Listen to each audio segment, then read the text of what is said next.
up? What's up? Welcome back to Broken TV, and I'm your boy 28 March. And today I'm chilling with Katutura's favorite son, Cassidy Karon. What's up, man? How you doing? I'm good, man. How you? All good, man. Yeah. Firstly, let's just take things back and start where at the decision that you made and told your parents to decide to pursue music as a full-time career. How was that discussion like? Yo, that was a long discussion. It wasn't a 1 minute, one moment decision. Yeah. At first when I told them, I think they took it as it's just a hobby because we started at what 14, 15. Wow. Do you understand? So we were still grade 9, grade 10, or is it 10, 11? I can't remember exactly. Yeah. And at that time, if you tell your parents, no, you want to do music or whatever, they think it's like hockey or, Yeah. you know. This is like, it's a hobby. You It's get a over hobby, it. It's a hobby, you know. And also myself, I wasn't entirely sure how much how serious, how far I was willing to take it, because at first it was just a technique to get over certain guys bullying us. Do you understand? It was a defense mechanism in the beginning. So it was also not entirely that we had a plan to be superstars or whatever. We were normal nerds at school. Do you understand? Yeah, was it not also about you wanting to be, the cool kid at school and stuff like that? Do you understand? Of course, also, going through, coming from, because we went to Windhoek High School, right? And we were from Kreisblok, both Tofi and I. Yes. So that already, at that time, you had low self-esteem. So we thought we were at a disadvantage, not knowing. Being from Kreisblok, that's one of the most beautiful things about my life. Do you understand? At the end, or not at the end, when I was growing up, I started realizing that, hey, man, my roots there, that always makes me stand out. And it taught me such other things, but or such strong fundamentals that I carry through life. But sorry, man. But in school, when you're young, you don't know. Do you understand those things? So we thought, okay, no. If we start doing music, because I spoke to Tofi and I'm like, man, we need to get cool, yo. Do you understand? We're not cool, yo. What are we gonna tell our kids? So it was all part of this plot to get over bullies, get cool, get over our self-esteem issues. Do you understand? And it just blew. just blew. Yes, and now you guys decided to do music in high school. When did you guys start getting paid, like real check? The real check. It started in high school already. There were a lot of those free shows. Hey, free shows with the story of our life, and we performed, we ate them up. But there were these certain shows, man. Like the I remember. I think our first big check, if I recall correctly, was, and at that time I was already at Jan Moore, because we went to drop Tofi in the morning, or I was in between schools. It was when I just got expelled from Windhoek High. Do you understand? So I know the struggles of high school. So I remember we went to drop Tofi in the morning, my brother, our manager, and I. Peter. Peter, yeah. So we in the car in a ref hostel, a black ref hostel. It's small, man, small. And we got, I think, 7,000 or 12,000. Wow. I think that was our first check. At that time, it was a lot of money. And we threw the money in the car. I remember it so vividly. That was our first check. And how was the attention in school? Like the kids at school? Ridiculous. The girls? Oh, ridiculous. It was so ridiculous, it was, when I look at it, man, the whole industry, the timeline of the whole industry, I think 2009, 2010, when we came in with Swag, and DJ actually came with Girl Like Mine first, and then we came with Shake That Thing, and all of those songs piled up like that. Roger them, Kitty Cat them, everybody now came with the A-Gang, KK and all those guys. That period of time was so buzzing. The attention from the people, the kids, everybody who we impressed then are still fans now. Do you understand? Because you guys are still going. We're still going. So that 2009, 2010 time, there were so many shows. The radios were buzzing. When you had interviews, it's call after call. People were really paying attention to the music. And that time, you guys are still in high school. We were still in high school with kids. So the one thing that really saved us from, the attention, coming back to your question, is we were the youngest. Everybody else was older, so they got the real attention. We were always the lighties, you understand? So at that time it was unfair, because I'm like, man, we also shining. What's going on? We performing on the same stage. Why are we the boys? Do you understand? Exactly. And that saved us, because we didn't get into the trouble that most other guys got into. And that kept us in the game long and strong. How long have you and Tofi been tied though? Yo, I'm 27 this year, so Tofi and I have been tied 26 years straight. Sure. 26 You guys were kids. since we were kids. I moved in. My parents moved in next to them when I was 1 year old. Yeah, yeah. Mm, And I guess one you year guys old. had a lot of fights and getting Woo! back together. Fights. There were even years where I remember there was like a year or two Yeah. where we didn't talk. Tofi and I, they moved to Auckland Park. I was there in the Grace Block. We were enemies. Yeah, you're And like then this nigga. Beyblade came. You remember Beyblade? Yeah, We used yeah, to make yeah. Beyblades out of With the spray cans. spray cans. Yeah. Then Beyblade came and then we Yeah. just reconnected. Yeah, yeah, Then yeah. you guys went to the music. It was a back and forth. Even being a duo, it's always back and forth. It's Yeah. not easy. And I guess, Um, and I think through you guys fighting also makes the bond stronger. Makes the bond stronger. Makes Yeah, the yeah. bond stronger. It's like it's a relationship, man, for life. It's like a brotherhood for life. Do you understand? Yeah. It's your brother. No matter what happens, you have to find a way around it. Yeah. It's not these things that you pick up on the street and that you quickly compile and say, Yes. okay, we are a group, let's do it. Do you understand? Yeah. This is a brotherhood. Yes. So, besides the music, even Because you guys have been together before even the music and everything. everything that has influenced me has influenced Tofi. Do you understand? Yeah. So the thing is, we are two complete opposites, but we have grown from the same tree. Do you understand? The tree is the same. We grew up in the same house. So Tofi, that's why no matter how hard you try, the paradox effect, nobody can replicate that. It's too organic. Exactly. People try, do you understand? And groups form, and do you understand? And you inspire, but that exact the bond in the music, the fluidity, do you understand? It's very hard to get Because it's that. also from home. It's from home. Yes, It's it's not brothers just doing you it. guys meet at the studio or No, something no, like no, that. it's from home. Yeah, yeah. And taking it back to the music, your album, 80s Mercedes, has a cover that you said it was influenced by Michael Jackson. How was it like meeting an icon like him? Just tell me the whole story of you meeting him. I was so young, I can't even remember. I just remember the little glimpses and, of course, the stories that the people told me Yeah. along the way. I think I was, I don't know, 5, 6. Were you a fan though at the moment? I was a fan of everything the people around me was a fan of, Yeah. so it's what I was exposed to. Yeah. And my sister was a big Tupac and Michael Jackson fan. She put me on music. She bought me my first hip hop album in Marshall Mathers LP. Yeah. So anyway, she was a Michael Jackson fan, and he came down to Namibia, and of course she was like, "We're gonna sell this house if we must. I'm going to see Michael Jackson." Do you understand? And, Yeah. and I tagged along. Of course, she took me along, and we in the crowd, and Michael is about to get into his car. So she sends me with a tissue and says, "Go make him sign." Were you not like, no, Oh, of don't course, but push I me? was very ambitious, man. So I ran, and if she stops, I jump. Yeah. So I ran, and the bodyguards tried stopping, and then Michael is like, "Nah, let him through." And he's already in his car, door open, and then he sits me on his lap, Wow. and he signs the autograph. I remember that vividly. And then I ran off with the autograph. Yeah. And, at the time, you don't understand what it's doing, but those things they program it. Those moments in your life, they program it. You understand? They are so much a part of who you become. The things that you go through, of course. you But at understand? that moment, you didn't really understand. Not at all. But as soon as I started growing up, when I decided to do the solo project, I realized, okay, what am I? Not what is paradox. What am I? What sound am I gonna? What icon am I trying to be like? Do you understand? In this music, Katetura's favorite son. When I stand on that bench, do I want to look like a chochi, or do I want to look like somebody who inspires a child? Or do you understand? Yes. However you want to look at it. Yeah. And I thought of Michael Jackson, and he was the biggest icon I was exposed to Yeah. of our time. Do you understand? Yeah. I just thought it's such a dream to be Michael Jackson. It's so impossible. Yes. Do you Because understand? he It's do all these things. He even donated, I think, cars to Namibia and all those. he did all those things, and just if you look at Michael Jackson's performances, Michael Jackson will just 100,000 people, and he moves Yeah. 200,000 people. Do you understand? Yeah. So this guy was a phenomenon. Yes. He was not normal, and I want to get away from that normal mindset. That's why Katetura's favorite son is equal to Michael Jackson. I think that's what makes also everything about you unique. From the fashion to the music, it's so unique. It's not like everyone else's thing.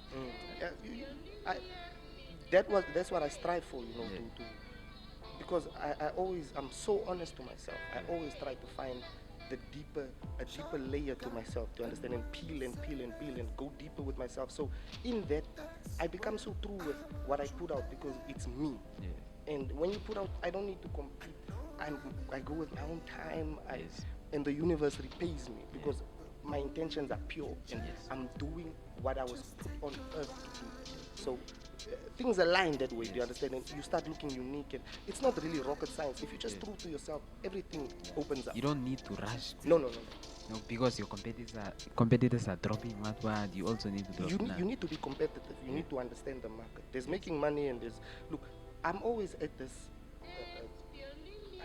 crossroads almost, or I was always at this crossroads still, and it's like I have the ambition to really strive and to even think, I want to be president. Yes. On the one end, Yes.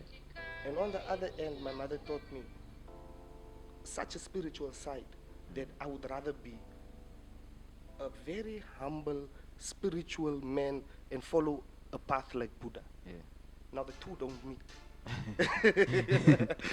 Yeah. Do you understand? Yeah. So I must always decide which foot, but it's good to know both. In business, then you know, okay, let me treat this person with the respect. Do you understand? Yes. Yes. Like an honest man. Yeah. But I know where to make my money, and I know how to talk, and I know how to make what do you call it, diplomatic moves. Yes. Do you understand? So it's always, you need to be able to move both ways. So that's what being from Katutura, going to Windhoek High, then going to Cape Town, mingling with ministers' kids and presidents' kids. I didn't know. When you grow up, you're all at the same level. Yes. You always, it's a childish game that comparing, you have more money than me, your father is a president, my father is a cleaner. You understand? As a child, my mother was a cleaner in a hospital, and I was always so embarrassed. You understand? And as soon as I grew up, I realized, I'm so proud because that cleaner put me next to the minister's child in class. She did whatever she could. Whoa! Do you understand? That is amazing. And as a child, I don't want a lot of other kids to make the same. You don't have to make the same mistakes. Don't let where you come from define who you are. Don't let where you come from define your mind. Yes. You can. I always said that, and I could smell what a big city or New York or London can smell like with my music. I always had such a vivid imagination. I could smell, when I listen to a certain song, I can feel like, this must be what Amsterdam feels like. Do you understand? And that always made me feel like, even when I was in a small room, I always felt like, if I just play that song, I'm in Amsterdam. I think that's what also makes your music more international. It is like that international sound. I think it's just the inspiration that you're saying, like moving to SA for studies, just your environment. The environment. Yes. No, 100%. If I didn't go to Cape Town to go study, firstly, I learned production. Besides web design that I went to go study, I learned production in the evenings, because I had a course, a self-study course, so I had a lot of me time. Yeah. Do you understand? And I went on my own pace, so I could finish a module quicker than the people gave me the time for, and then with the added time, I would study production as well. Yeah. Do you understand? So I always just maximized on my time during those 19, 20, 21. So then I learned production. I bought, I remember it was still with with the NASFAF money. So what happened? They pay everybody knows the NASFAF story. NASFAF. So I got a bit of change after they paid my studies, and I thought, okay, what must I do now? I'm going back to Vancouver, I ball out. And I remember I bought from Lucci. Lucci was a producer, Luciano. He was supposed to go to China, I think, and he had a USB mic. And what else did I buy from him? I think just the USB mic and a mic stand. So I didn't even need an interface. You just plug it into your computer. You're done. And I bought it from him. To make your own setup. To make my own setup. Because it was very important that I learned and that I was at the root level. Because a lot of time, um, you give your music away to a producer, Yes. and then they control the song. Yes. Do you understand? And then you have a hit song, but then when you have to do it again, you don't know how you did it. Yes. So I knew from a very young age I had to get involved with making the hit. And taking it to the business aspect, I think it's just the value chain in it. Once you know the production very well, you decide when to drop and how you want the song to sound exactly. Not a producer telling you that, nah, I think we should go with this kind of sound, just because sometimes maybe he's lazy or he just doesn't want to take that extra mile in perfecting the song. And you know, life has a lot of ups and downs, especially now in a time like this. People are very sensitive right now, you know. So people, even you can be in a bad mental space for weeks. Creatives go through those things, do you understand? And then you're just not in a space for me to come work on my music, for example, do you understand? So that's why it's best if everybody can really just learn that little bit to get by. You don't have to be a pro. You just need to understand Yeah. the fundamentals. So even when you go to a bigger producer, that's how I learned a lot, because I knew the fundamentals and the terminologies. When I went to a big producer and he mentioned reverb, I knew what he was talking about.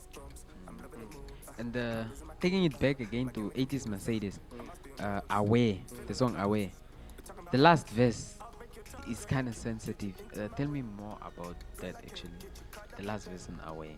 Uh, you know, there's I always make it a principle when I start writing a verse Yes. and I hit those first 4 bars. Yes. Do you understand? Or say 8 bars, and I know, oh, this one is very sensitive. Yes. Then I know this is a hot verse. It happened to me maybe 3 4 times when I really go home and talk about what happens at home. You know, there's the The general relatives. raps and stuff, but Yes. when I go home, it really becomes very. I need to make sure that it delivers. It's sensitive. It's Yes. emotional. It's raw. You Yes. feel it. Yes. And because I grew up in that scenario, it was very easy for me. It was me just drawing what happened every single day. Yeah.